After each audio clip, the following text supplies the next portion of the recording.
magandang buhay. Isa ka rin ba sa mga magpapakasal or magpapabinyag ng iyong anak pero wala ka pang maisip na souvenir para sa mga ninang at ninong nyo or sa anak nyo? Pues, panoorin mo ito mga kapips at ibabahagi ko po sa iyo ang mga bagay na pwede nyong isouvenir. Ako nga po pala si Cherry Amor Landasan, ang negosyanteng vlogger ng Magsaysay Misamis Oriental. Hello mga kapips! Magandang buhay! Isa ka rin ba sa mga magpapakasal or magpapabinyag ng iyong anak pero wala ka pang maisip na souvenir para sa mga ninang at ninong nyo or sa anak nyo? Pues, panoorin mo ito mga kapips at ibabahagi ko po sa iyo ang mga bagay na pwede nyong isouvenir. Ako nga po pala si Cherry Amor Landasan, ang negosyanteng vlogger ng Magsaysay Misamis Oriental. Bago ko po pala ibahagi sa inyo yung mga bagay na pwede niyong isouvenir sa mga ninang at ninyong nyo sa kasal or sa ninong at ninang ng iyong anak na magpapabinyag, magkukwento muna ako mga kapips. Dahil nga nagbabalak kami ng live-in partner ko na magpapakasal this coming September. So, noong last July, nag-isip na kami kung anong pwede naming i-souvenir sa mga ninang at ninong namin at sa anak namin. So, dahil nga nakapunta kami sa Cagayan de Oro City, dahil nagpa-inject yung anak ko doon, dahil nakagat po siya ng pusa dito sa kamay niya, kaya doon kami nagpa-inject sa Cagayan de Oro City. So, yun na nga mga kapips, no? Dahil nga namumblema kami kung ano pong pwedeng ibigay namin sa mga ninong at ninang namin. So, naghanap kami doon ng maaaring i-souvenir namin at meron po kaming nagustuhan doon at yun po ang binili namin, yun yung plastic tumbler dahil para sa amin practical siya at saka mura na rin at usable na rin sa mga ninang at ninong ng anak namin.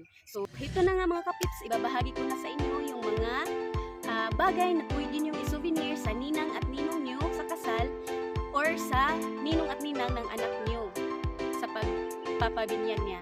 So, yun mga kapips, unang-una doon yung nasabi ko nga sa kwento ko na personalized plastic tumbler. Yun po. Yun po yung masasuggest ko po sa inyo dahil hindi po siya nababasag at saka gamit na gamit siya sa pagbibigyan nyo. So, ganito ay at saka pwede rin po yung personalized na mugs. Yun nga lang yung disadvantage nun, madali siyang mabasag. So, sayang rin po. Pangalawa po ay wall clock. Dahil po para sa akin ay ito po ay napakahalaga na magkaroon po tayo sa bahay dahil ang oras po talaga ay napaka-importante. So, wall clock, gamit na gamit siya, affordable din, at saka para sa akin sobrang practical po na yun po ang ibigay natin sa mga ninong at ninang. So, pangatlo po ay Bible. Kung meron po naman kayong budget, mas maganda po yung Bible kasi parang panghabang buhay na siya, practical talaga na regalo. Kahit hindi man magbabasa yung pagbibigayan nyo, kahit ilagay lang nila sa altar, parang panghabang buhay na yun na magagamit pa ng mga anak nila, mga apo. So, yun na nga mga kapips, yun lang po yung mga bagay na para sa akin ay practical na gawing souvenir sa mga ninong at ninang natin sa kasal or sa binyag ng ating mga anak. Dahil naniniwala po ako na kailangan po nating maging practical at madiskarte sa buhay para po umunlad po yung ating buhay dahil talaga namang napakahirap po ng buhay natin dito sa Magsaysay. Kaya Magsaysay nun, samahan niyo po ako na sa aking pangarap dahil hindi lang po ito para sa aking pamilya kundi para na rin sa ating community na sana balang araw ay makatulong rin po at may maiambag rin ako. Alam ko po no na mahirap magsimula talaga ng negosyo or meron po tayong maraming gustong gawin pero ang hirap lang po simulan. Kagaya ko rin po na hindi naging madali ang pagsisimula ng negosyo ko at lalong-lalo na itong pagbablog dahil nakakahiya po lalo na sa mga nakakakilala sa akin na nagbablog po ako, baka po pagtatawanan lang ako pero tinuloy ko pa rin po, sinubukan ko rin po na mag-vlogging. So, yun na nga mga kapips, huwag po tayong mga mawala ng pag-asa no. Kahit mahirap po ang buhay ngayon, diskarte lang po talaga, diskarte lang po tayo. Subok lang tayo ng subok kung anong negosyong para sa atin.